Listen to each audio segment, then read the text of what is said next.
Hello mga miss! So last Sunday nga pala ay pumunta kami sa picnic kung saan ginanap yung baptism. Hindi na nga pala kami nakapagsimba last Sunday dahil nga maaga yung mass and tulog pa kasi si Dodong Max and hindi ko na lang din pinilit na pumunta ng maaga. Instead, dumiretso na lang din kami dito sa picnic area kung saan nandoon na sila. May entrance fee nga pala dito kung saan 5 euro lang per adult. So buti na lang talaga ay hindi masyadong maraming tao kaya hindi na namin kailangan pumila. Pwede nga palang bumili o through online pero buti na lang is on the spot na lang kami bumili dahil nga that time is hindi maganda yung weather sa umaga.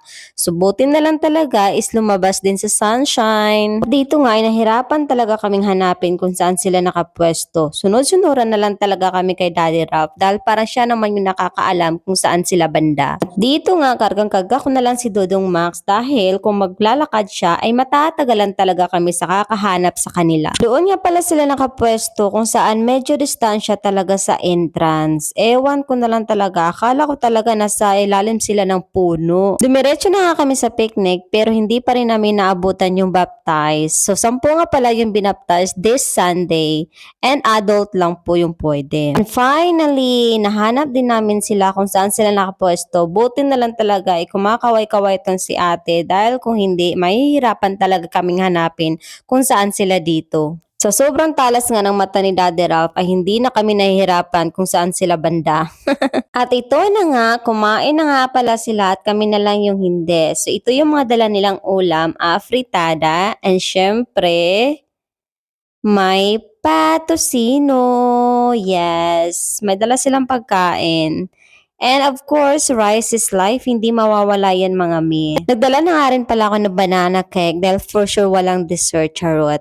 So dito nga ay kumain na si Buntis dahil hindi na talaga mapipigilan yung gutom. Hindi ko na nga lang inala si Dodong Max dahil nga kumain naman yon. So ako na lang muna at pati naman si Daddy Ralph, binigyan ko na lang siya ng pagkain doon sa labas ng tent. Andito nga kumain na talaga si Buntis dahil nagugutom na talaga ako, wala na talaga makakapigil sa akin. So ayan nga yung mga pagkain na nilagay na nila sa table and syempre, sharing is caring.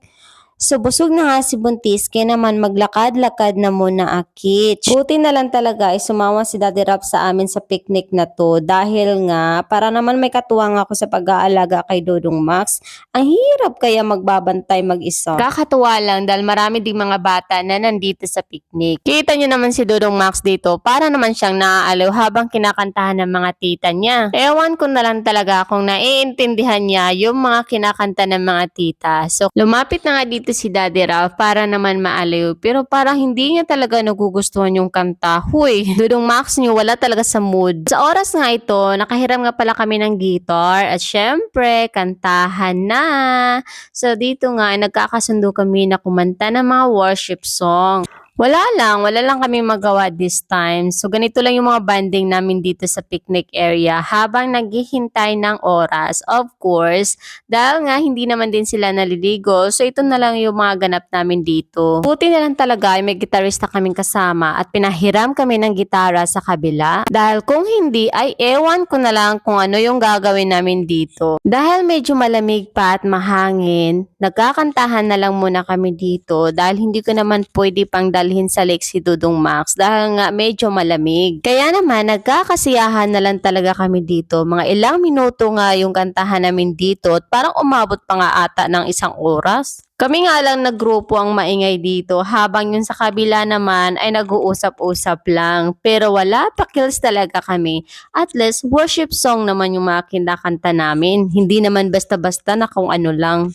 Hindi ko na nga namalayan yung oras dito at hindi ko na rin napansin kung anong ginagawa ni Dodong Max. Buti na lang talaga ay sumama sa amin si Daddy Ralph dahil kung hindi, baka hindi na ako nakapag-relax dahil panay takbo ako kay Dodong Max. Kaya naman malaking bagay talaga na makapag-relax ako kahit sa ganitong ganapan lang. Parang nag-i-enjoy din naman yung gitarista namin. Wala na ang katapusan yung pagkakanta namin dito kahit ano-ano na lang talaga yung aming naiisip. Where I go,